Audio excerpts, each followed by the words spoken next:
خفتم شقاق بينهما فابعثوا حكما من أهله. Euzubillahimineşşeytanirracim. Bismillahirrahmanirrahim. Peygamberlerin Allah'tan getirmiş olduğu öğretilerin ve o öğretilerin kaynağı olan semavi kitaplar insanlığa özellikle üç şeyi kazandırmak için nüzul etmiştir, indirilmiştir. Birincisi iman, ikincisi amel, üçüncüsü ise ahlaktır. İnsan bir sosyal varlık olduğu için tek başına yaşayamaz. Özellikle tek başına kendi ihtiyacını dahi gidermek istese gideremez. Hem insani ve hem de İslami olarak kendi ihtiyaçlarını gidermek için elbette ki kendisi gibi bir varlığa ihtiyacı vardır. Bir atasözü, komşu komşunun külüne muhtaçtır. Komşuların kendi aralarında bu sosyal yardımlaşma ve dayanışma dediğimiz ahlaki prensiplerin kendi aralarında yaşaması gerekiyor. Muhakkak insanlar komşuluk haklarına, hukuklarına riayet etmeleri gerekiyor. Güvenilir bir komşu, emin bir komşu, inançlı bir komşu, ahlaklı bir komşu,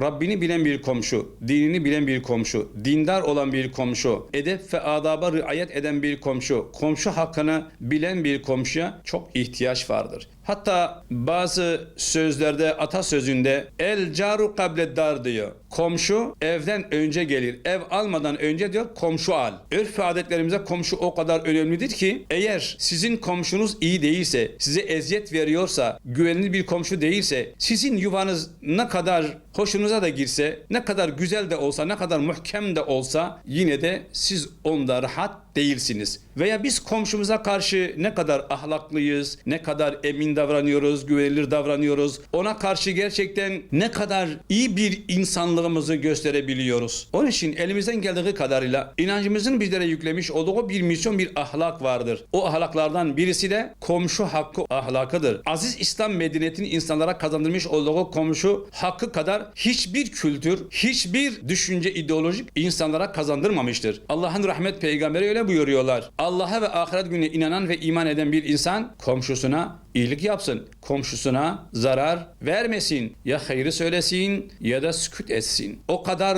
önemlidir ki imanla ilintili olarak, ilişkili olarak zikir ediliyor. Başka bir hadis-i şerifte Allah'ın rahmet peygamberi buyuruyorlar ki vallahi iman etmiş sayılamaz, vallahi iman etmiş sayılamaz, vallahi iman etmiş sayılamaz diyor. Eshabeler buyuruyorlar ya Resulallah o iman etmiş sayılmayan kimdir? Komşusu kendi şerrinden emin olmayan o insan iman etmiş sayılamaz. Başka bir hadis-i şerifte Allah'ın rahmet peygamberi öyle buyuruyorlar. Cebrail aleyhisselam bana komşu hakkında öyle bir tavsiyede bulundu ki, öyle komşuyla ilgili gelip gitti ki ben komşunun öldüğü zaman komşuya mirasçı olacağını sandım. Düşünün komşunun ne kadar büyük bir hakkı vardır. Komşunun komşu üzerindeki hukuku çok büyüktür ve İslam buna çok önem vermiştir. Allah'ın rahmet peygamberi der ki eğer bir komşu bir komşudan emin olmadığı için evinin kapısını kilitliyorsa kesinlikle o insan cennete giremez. Birisi vefat ediyor. Allah'ın rahmet peygamberi soruyorlar. Bunu nasıl görüyordunuz? Ya Resulallah namazı vardır, hacı vardır, ibadeti vardı, infakı vardı, sadakaları vardı. Çok ibadet ediyordu. Ancak bir kusur vardı ya Resulallah.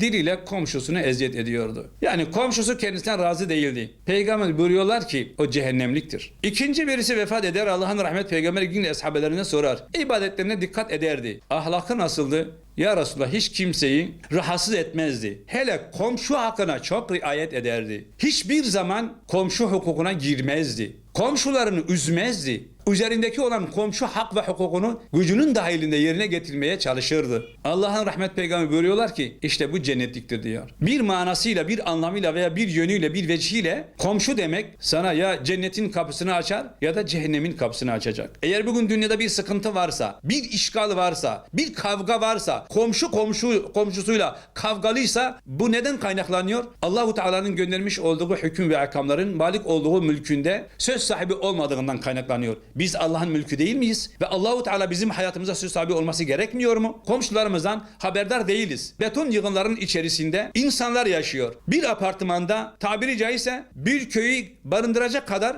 İnsanlar yaşıyor ama birbirlerinden haberdar değiller. Birbirlerini tanımıyorlar. Bırakın yani komşuluk hakkını, insanlık hakkını dahi maalesef unutmuşlardır. Neden? Çünkü Allahu Teala'nın göndermiş olduğu İslam ve onun kaynağı olan Kur'an ve sünnet ve İslamiyet'in medeni ahlakı insanların hayatından çıktığı için ve insanlar o ahlakla barışmadığı için, tanışmadığı için ve yaşamadığı için de bugün bu sıkıntıları yaşıyoruz. Ve diyoruz ki insanların yeniden gerçek manada iki yakasının bir araya gelmesi, birbirlerini güven içerisinde yaşayabilmesi, yararlanması, bunun tek yolu İslam'dır ve kaynağı olan Kur'an ve sünnettir. Bakın Mevla Kur'an-ı Kerim'de Estaizu billah Nisa suresinin 36. ayeti. Ve abudullaha ve la tuşriku bihi şey'a. Allah'a ibadet edin, hiçbir şey ona şirk koşmayın. Anne ve babaya da ihsanda ve iyilikte bulunun. Akrabaya, vel yetama yetimlere, vel mesakini miskinlere ve carizil kurba yakın olan komşuya, vel caril cunub uzak olan komşuya ihsanda bulununuz. Müminlerin annesi Hazreti Ayşe validemiz peygamberine sormuştu, ya Resulallah ben etrafımdaki birkaç tane komşum vardır. Özellikle birisine hediye vermek istiyorum. Bir yardımda bulunmak istiyorum. Hangisinden başlayayım? Kapısı sana en yakını olandan başla. Komşuluk hakkı haneden, mahalleden, ilden, ilçeden, devletler arasına kadar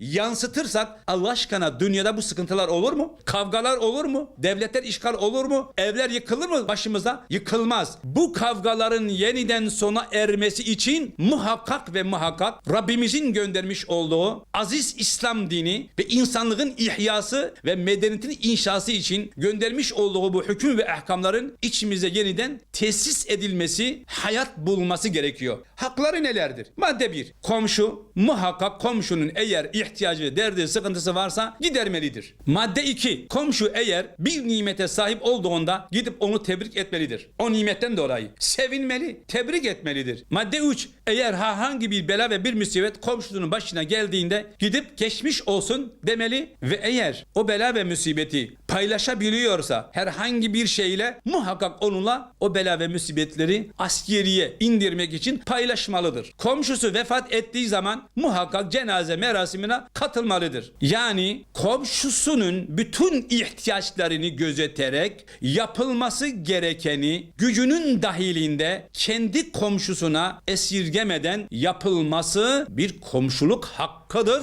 ve hukukudur. Haydi komşuluk hukukuna seferber edelim. Haydi bundan böyle benim komşumun benim üzerimdeki hakları nelerdir? Önce birinci kaynak Kur'an'dan, ikinci kaynak Peygamberimizin sünnetine müracaat edelim. Ve özellikle komşuluk hakkıyla ilgili özel kitaplar yazılmıştır. O özel kitaplara müracaat edelim. Kaynaktan beslenerek komşularımıza karşı yapılması gerekeni yapalım ki gök kubbesinin rahmeti açılsın. Yer küresinin rahmeti açılsın. Mutluluğun kapısı açılsın. Yeniden huzurun kapı açılsın ve her iki cihanda ve her iki dünyada mutlu olalım. Rabbim Teala yaratılış sebebimiz olan kendisine ibadet etmeyi en ekmel vecihle yerine getiren salih kullarından eylesin. Komşu hak ve hukukunu gözeterek hareket eden salih kullarından eylesin. Komşuya karşı komşu hakkını bilmeyen, komşusunu tedirgin eden, komşusuna zarar veren kişilerden Rabbim bizleri eylemesin. Ve Rabbim Teala yeniden İslam'ın ahlakını,